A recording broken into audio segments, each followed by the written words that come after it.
Wednesday, September 6th, 8:40 Mountain Time, 2017. New updated forecast from the National Hurricane Center. IRMA now making landfall over South Florida, right over Miami, back out to the ocean for a second landfall on the Georgia-South Carolina state line. So that would make it a tri-state landfall if this model were to stay the same. Making landfall with wind speeds, well, right now, I should say, the wind speeds are still at 185 mile an hour sustained, which has set a new all-time record for a Cat 5. The latest hurricane models are coming in closer agreement with one another, but we're still a ways out. Trust me, I've seen models that were very, very tightly knit. Hurricane Charlie, I referred to back in 2004. It was predicted, and I mean the ropes were tight. Tampa, they'd already evacuated Tampa. The last forecast, it changed and came in early, which made an Orlando landfall. Punta Gorda actually was its first pit stop, but it came into Orlando, missed Tampa, where everybody evacuated from, damaged Orlando. I'm looking at Miami on the map, and what I see are similarities with the Orlando community. And I can tell by some of these communities that they were built probably back in the 60s, just by looking at some of the layouts. But I will say this, I dropped into 4 places, all of them above ground power lines. I'll just drop into one right now, random, and show you. They will come down. Simple as that. They all did during the Orlando storm, and that was a Category 2 by the time it got to Orlando. See there? Classic above ground power lines. And a tree that is coming down. Once that tree starts putting stress on those lines, they're coming to the ground. It's as simple as that. So, and that's just 1 out of 1,000 I could have went to. So it doesn't take a rocket scientist to figure that out. You equate 100-mile-an-hour winds up against that, and the lines are going to come down. Power goes out. Where I lived in Orlando during Hurricane Charlie, my power lines were underground. They were supplied by a substation that supplied power to probably 5,000-10,000 of us that lived in this section of town. The power did flicker, but here's the thing. It was out for maybe an hour, but all they had to do was go to a substation and retrip a breaker at the substation, and then 10,000 people had the power again. Unlike this scenario, and the same scenario happened in Orlando, you have 1,000 power poles and power lines go down. Do you know how long it takes to repair those lines? Days, weeks.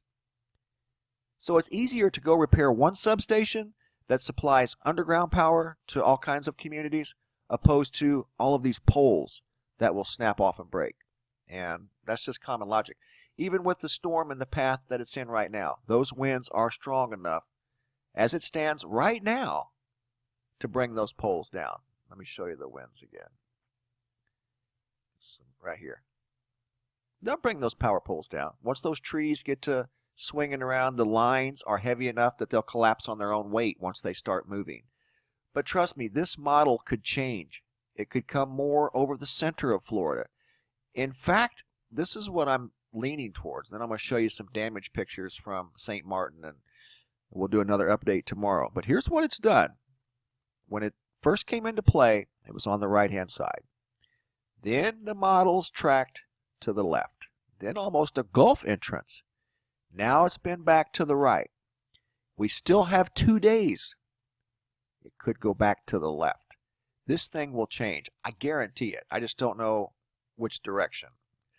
It also, on this model here, shows it setting a record millibar reading of 800 and... Has it changed now?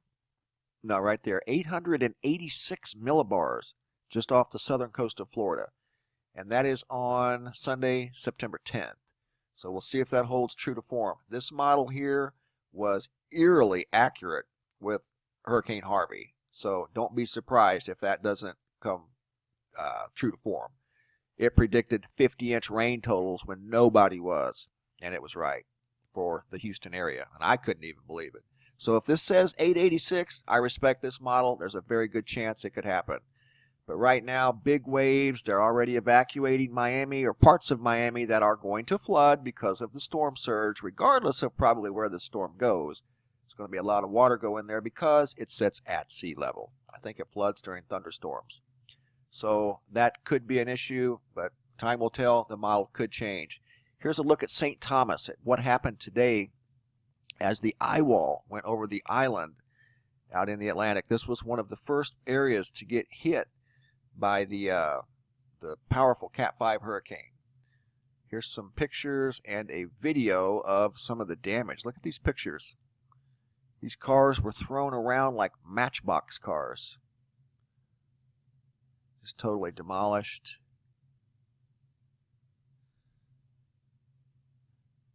Video here.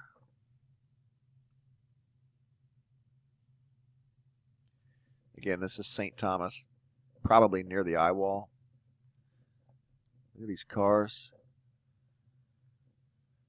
That thing looks like it was thrown end over end. So does this one. Roof off of that building.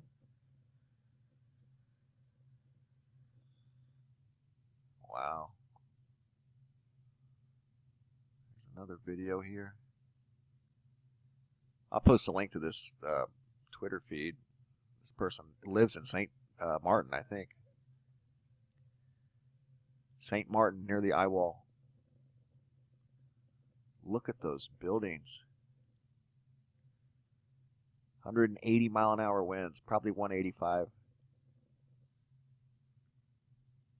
Wow.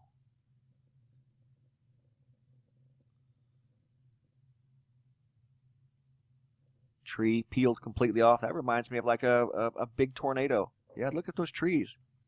Just skinned clean.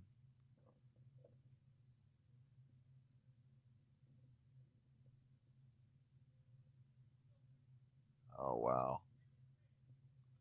That is one strong storm. So do not take this thing lightly. That is a very impressive storm. And those wind speeds you see right there are at ground level. And that is on September 10th near the south part of Florida, near Miami.